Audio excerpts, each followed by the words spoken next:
ఏంట్రా దాని body guard వా నువ్వు? అయ్యో ఇద్దరు కొట్టేసుకుంటున్నారే. నీ కాలు చెయ్యి విరిచేస్తా. దేవుడా! అయ్యో పాప నొప్పి తట్టుకోలేకపోతున్నాడే. థ్యాంక్ యూ స్వామి. It's okay. స్వామి ఏమి మీరు ఇంగ్లీష్ మాట్లాడుతున్నారు స్వామి? ఆ పాత చిప్పు తీసి కొత్త చిప్ పెట్టేయండి. నీ ప్రాబ్లమ్స్ ఏంటో మళ్ళీ ఫ్రెష్గా చెప్పాయి. ఏంటి స్వామి అదోలా మాట్లాడుతున్నారు? అదోలా అంటే ఏదోలా అంటే ఎలా? ఎలా అంటే ఆపుచారా తాగిన వాళ్ళ. అమ్మని కనిపిసా. అంటే భక్త బాలిక పొద్దున్నే ఓ భక్తుడు ఈ ఇప్ప పువ్వుతో నాకు పుష్పాభిషేకం చేసాడు. ఆ మత్తు ఇంకా తగలేదు. అయ్యో శివ, తమరికి కూడా ఈ తిప్పలు తప్పవా స్వామి? అయ్యో తప్పుగా అనుకున్నాను. ఈ భక్తురాల్ని క్షమించు స్వామి, క్షమించు స్వామి. శివ శివ శివ శివ శివ శివ. ఏం చేస్తుంది?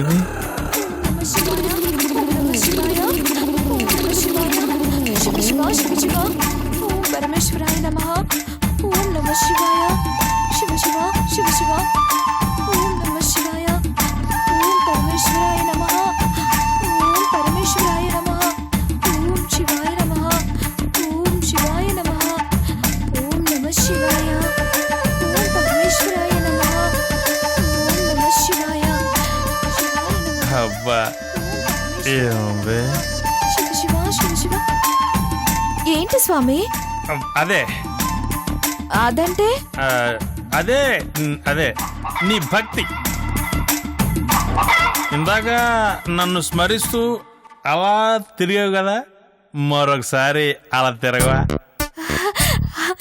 ఆజ్ఞ స్వామి. శివ శివ శివ శివ. ఓం నమ శివాయ. ఓం నమ శివాయ. ఓం పరమేశ్వరాయ నమః. ఓం నమ శివాయ. శివాయ నమః. ఓం పరమేశ్వరాయ నమః. ఓం శివాయ నమః. ఆహా ఏముంది. థ్యాంక్స్. అయ్యో దీనికి థ్యాంక్స్ ఎందుకు స్వామి? థ్యాంక్స్ నీకు కాదు, నిన్ను సృష్టించిన ఆ బ్రహ్మదేవుడికి. ఇంతకీ నా సమస్యకి పరిష్కారం చెప్పలేదు స్వామి. ముందు నీ సమస్య ఏంటో చెప్పలేదు. నా పెళ్లి సమస్య స్వామి. పెళ్ళా? చెప్తా. నీకు పెళ్లి కావాలా? నీకు పెళ్లి కావాలా? చేస్తా చేస్తా చేస్తా. అదేమి పెద్ద సమస్య కాదు బాలిక.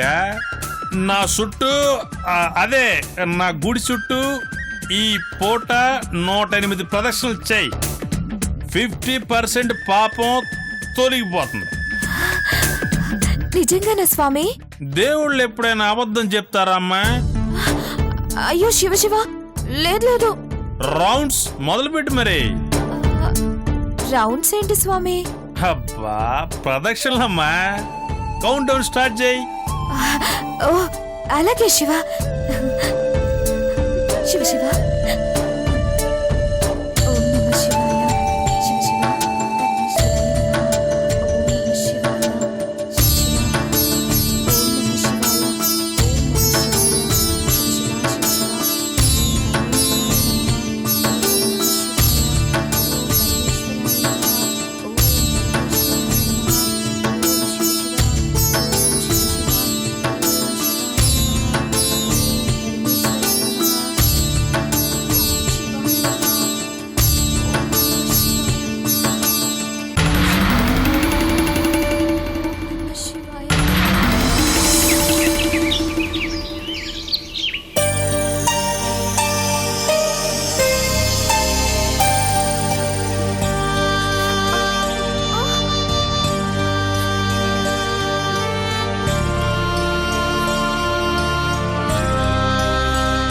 అమ్మా నాకేం కాలేదమ్మా.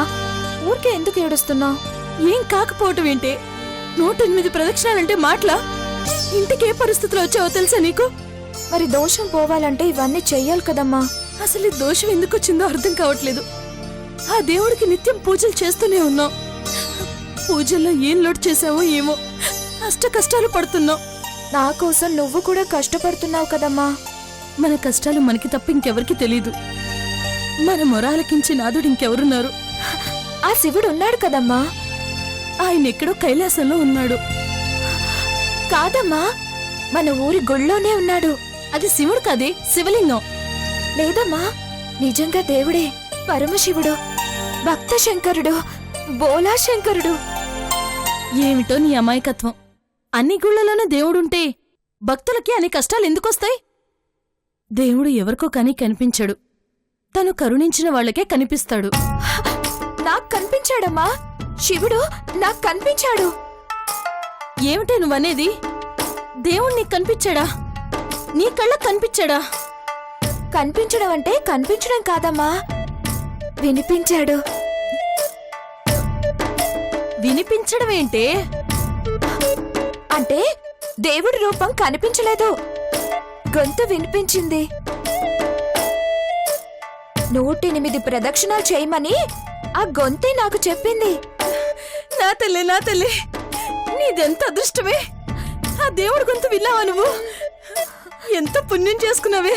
నీతో సమానంగా నేను పూజలు చేస్తున్నాను, కానీ నాకు కనిపించిన దేవుడు నీకు వినిపించాడా? ఇదంతా నీ పూర్వజన్మ సుకృతం. పైచ్యమేమీ కాదు.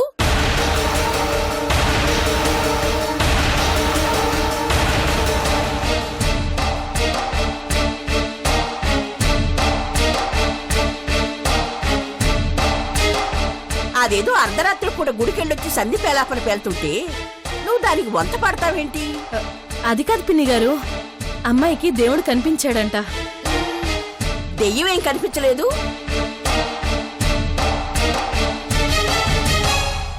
నీకున్న వెర్రి భక్తి దానికంట కట్టావు. నీ పెంపకంలో అది నీకన్నా వెర్రిదానిలా తయారైంది. ఇంకా దాన్ని చెడగొట్టకు. చూడు, ఈ వారం రోజులు బుద్ధిగా గుడికెళ్ళిరా, అంతేగాని పిచ్చి మాటలు చెప్పి మీ అమ్మ పిచ్చి ఇంకా పెంచుకు. అర్థమైందా? ఉపవాసాలు పెట్టుకోకుండా వేళకు ఫోన్ చేయండి ఇద్దరు. ఇలాంటి వికారాలు తలతిరుగుళ్ళు ఏమీ ఉండవు. అమ్మా, అమ్మమ్మ, నేను దేవుణ్ణి చూశానంటే పెద్దగా నమ్మినట్టు లేదు. పెద్దవిడితో మనకెందుకు? కాళ్ళకి మందు రాస్తాను. ఇవాళ కూడా గుడికెళ్ళాలి కదా.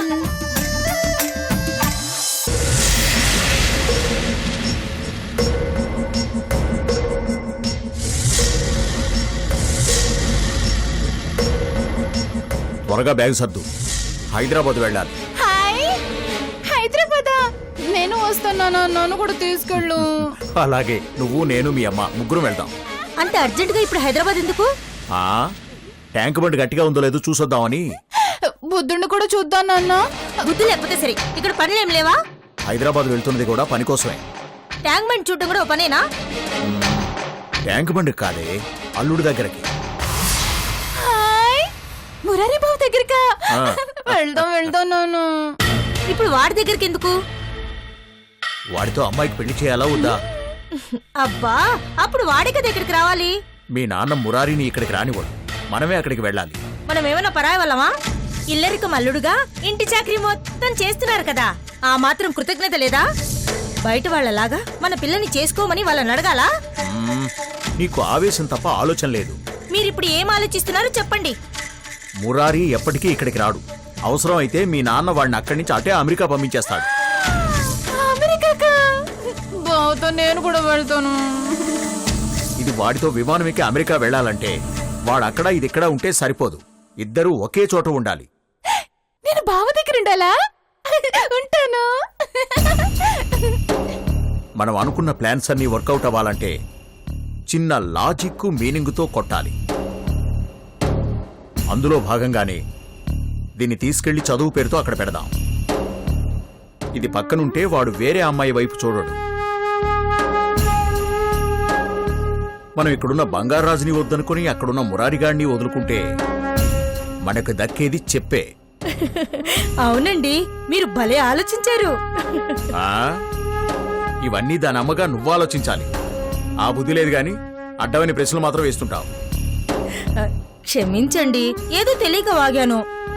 పోన్లేండి నాన్న, అమ్మని క్షమించేయండి, నేను కూడా క్షమించేస్తాను. త్వరగా లగేజ్ సర్దు. అమ్మాయి పట్ల కాస్త ఎక్కువగా సర్దు. అలాగే. ఈ విషయం మీ నాన్నగారికి చెప్పొస్తాను.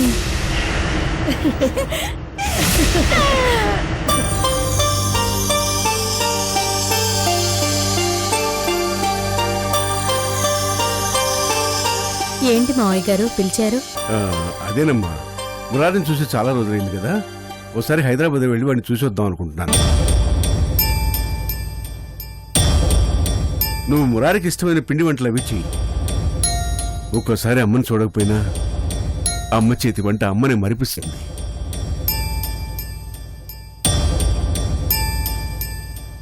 ఏంటమ్మా, ఏం మాట్లాడవు? ఈ కుటుంబ తగాదాలు, పగలు, ప్రతీకారాల వల్ల కన్న బిడ్డ మాట వినడమే గాని కళ్ళారా చూసుకునే భాగ్యానికి నోచుకోని దురదృష్టవంతురాలకి మాటలు ఎలా వస్తాయి మావయ్య గారు?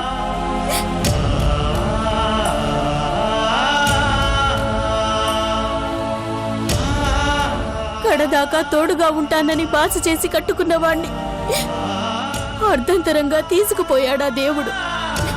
ఇద్దరు కన్న బిడ్డల్లోనైనా ఆయన లేని లోటు తీర్చుకుందామంటే కళ్ళెదురుగా ఉన్నవాడికి కన్న తల్లి మనసు అర్థం కాదు.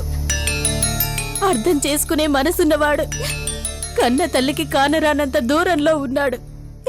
నాలాంటి దౌర్భాగ్యం ఏ కన్న తల్లికి రాకూడదు మావయ్య గారు. నీ బాధను నేను అర్థం చేసుకోగలనమ్మా. మన అందరి మనసుల్లో ఎంత బాధ ఉన్నా, మురారి మీద ఎంత ప్రేమ ఉన్నా, ఇక్కడ మనం అర్థం చేసుకోవాల్సింది మురారి భవిష్యత్తుని. ఈ రెండు కుటుంబాల మధ్య రగులుతున్న మంటలు ఆరేదాకా నీ గుండె మంట చల్లారదమ్మా. అప్పటి వరకు ఆ మంటల్ని నీ కన్నీళ్లతోనే ఆర్పడానికి ప్రయత్నించు. ఉం?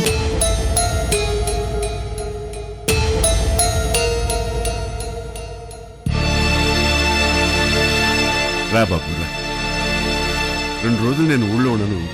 ఇల్లు పొలం అన్ని వ్యవహారాలు నువ్వే దగ్గరుండి చూసుకోవాలి. ఎక్కడికి వెళ్తున్నారు మావయ్య గారు? అదే మన మురారిని చూడటానికి హైదరాబాద్ వెళ్తున్నాను.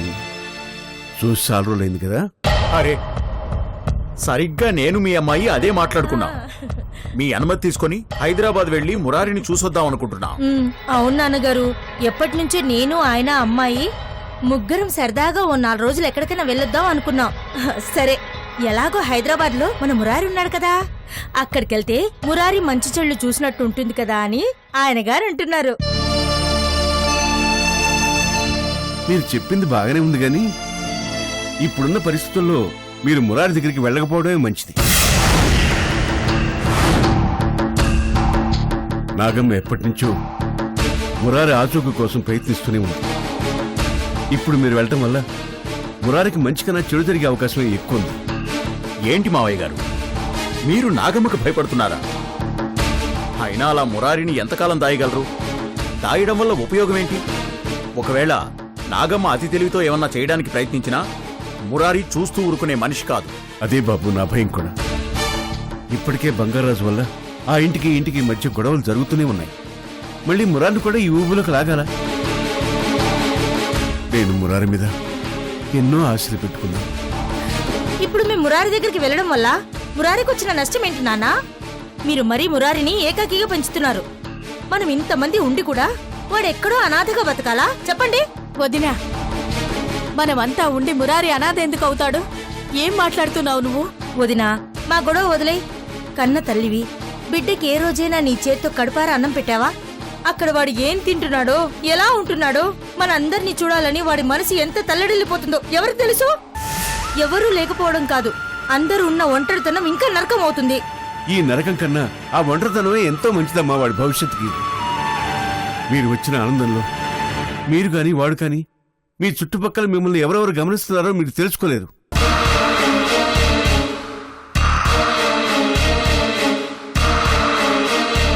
మనం ఇక్కడ ఇంతమంది ఉండి కూడా ఆ నాగమ్మకు సరైన బుద్ధి చెప్పలేకపోతున్నాం. అక్కడ వాడు ఒంటరిగానే ఉండాలి. వాళ్ళు మురారికి ఏదన్నా అపాయం తలపెడితే మనం తట్టుకోలేము.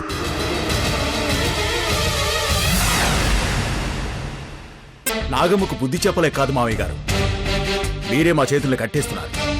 అరే, మనం మన పిల్లల్ని ఏదో నేరస్తుల్ని దాచినట్టు దాచుకునే పరిస్థితిని కల్పిస్తున్నారు. నాకెందుకో ఇది కరెక్ట్ కాదనిపిస్తోంది మావయ్య గారు. అవునా, మీ అల్లుడు గారు అన్నది కూడా నిజమే. అయినా ఈ రోజు కాకపోయినా రేపైనా మురారి చదువు పూర్తి చేసుకుని ఇక్కడికి రావాల్సిందే కదా. అప్పుడు ఏం చేస్తాం? ఆ నాగమ్మ కాళ్ళు పట్టుకొని మురారి అమాయకుడు, ఏమీ తెలియనివాడు, వదిలేయమని బ్రతిమాలతామా? చెప్పండి నాన్న, చెప్పండి. మురారి ఇక్కడికి రాడు, మురారి ఇక్కడికి రాడు, మురారి ఇక్కడికి రాడు.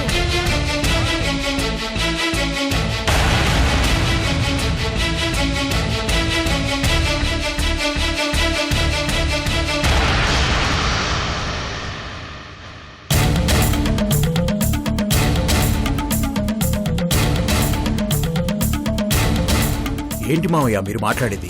మురారి ఎప్పటికీ ఇక్కడికి రాడు. అక్కడ చదువు పూర్తయిన వెంటనే అట్నుంచి అటే విదేశాలకు పంపే ఏర్పాటు చేస్తున్నారు.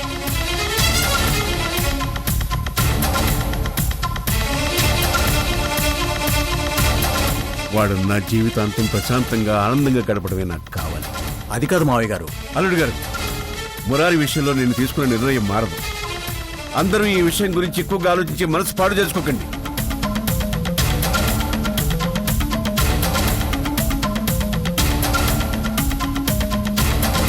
వెంకట్రావు, అయ్యా. నా ప్రయాణానికి ఏర్పాటు చేయి. అలాగయ్యా.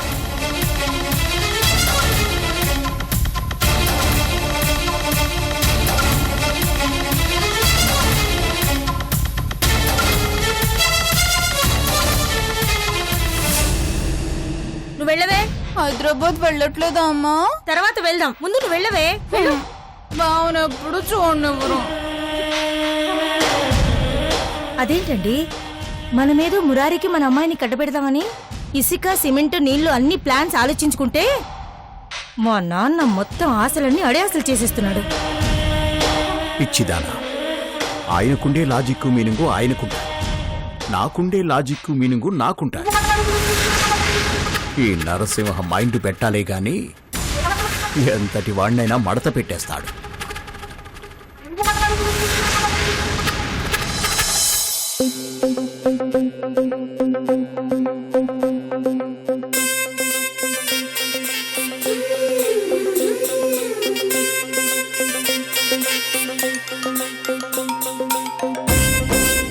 కృష్ణ కనిపించాడా? లేదు. నువ్వు కృష్ణ చూసావా? చూడలేదు.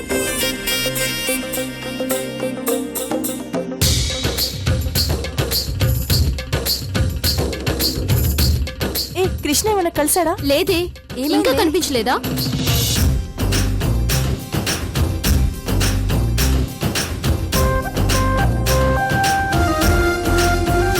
లవ్ బెల్స్ మోగినట్టున్నాయి. నా కోసం తెగ సెర్చ్ చేస్తోంది.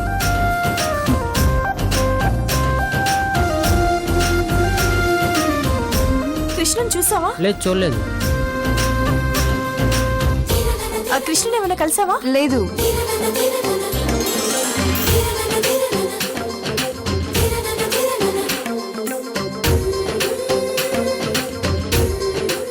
కృష్ణని ఎక్కడైనా చూసారా? లేదే. ఎందుకు, ఏమైంది? అరే ఏయ్,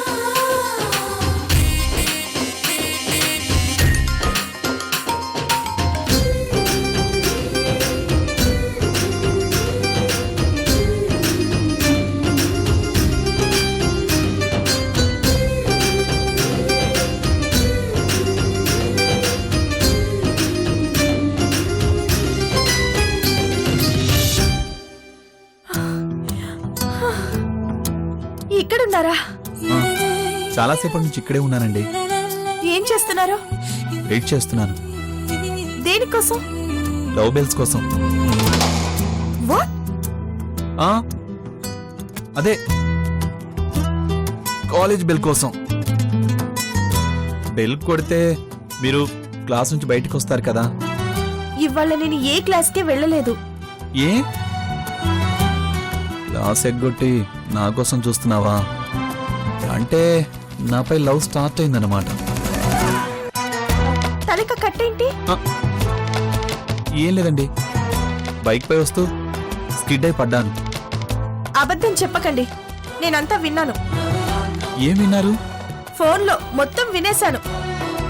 నా కోసం మీరు మీ అన్నయ్యతో గొడవ పడ్డారు కదా, అయ్యో అంతా వినేశారా? బాగా కొట్టారా? పోలీసోడు కదండి, బయటికి కనపడకుండా బాగానే కొట్టాడు. అయ్యో, నొప్పిగా ఉందా? చిన్నప్పటి నుంచి నాకు ఈ పెయిన్ అలవాటే. అయ్యో, ఎలా భరిస్తున్నారండి? బ్రదర్ అనే ప్రేమ మీకు మాత్రమే ఉంటే సరిపోదు, అతనికి కూడా ఉండాలి. వాణ్ణి నేనెక్కడ ప్రేమిస్తున్నానండి? నాకు వాడంటే ద్వేషం, పగ, కోపం, అసహ్యం ఇలాంటివి చాలా ఉన్నాయి. చిన్నప్పటి నుంచి నా చిన్న చిన్న ఆనందాన్ని దూరం చేసిన వాడికి శాశ్వతంగా ఆనందాన్ని దూరం చేయాలనిపిస్తుంది. నా ఇష్టాల్ని, కోరికల్ని నాశనం చేశాడు. అక్కడికి నన్ను ఇష్టపడి, అభిమానించి, ప్రేమించే మీలాంటి ఫ్రెండ్స్ని కూడా దూరం చేయాలని చూస్తున్నాడు. మీరే చెప్పండి, మీరు నన్ను అభిమానించడం తప్ప? నాపై ఇష్టాన్ని, ప్రేమని పెంచుకోవడం తప్ప?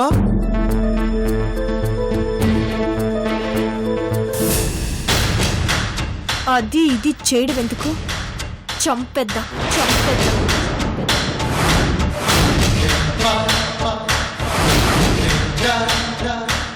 మీరు ఇప్పుడు ఏమన్నారండి? మీ అన్నయ్యని చంపేద్దామన్నాను.